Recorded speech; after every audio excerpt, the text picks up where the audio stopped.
bawat bukas sa gumawa ng mali. Mali. Ay, mali. Sorry. Take two.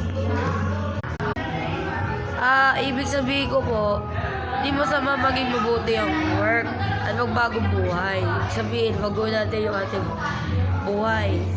Piliin natin yung tama lang. Find a right way to do it.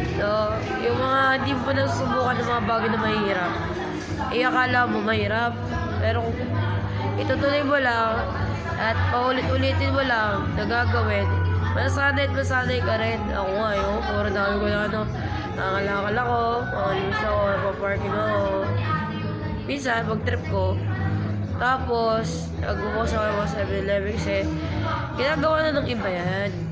Huwag niyong husgahan lahat ng addict na, sistema ng addict na, di lahat ganun.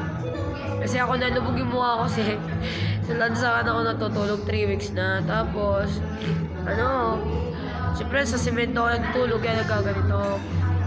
Tapos inaanig pa ako ng ibang tao, hindi ako pinapatulog. Pero tataba rin tayo, don't worry. Babalik din yung aking katawan after 1 month. Unayos ko na yung problema ko sa paghanap na maayos sa tirahan ng boarding house. Sana ba, doon sa mga magiging bago titirahan, yung mga murang ganon, bed space siguro, huwag naman kayo salbahe. Yun lang. Yun lang. Lalo! Gane!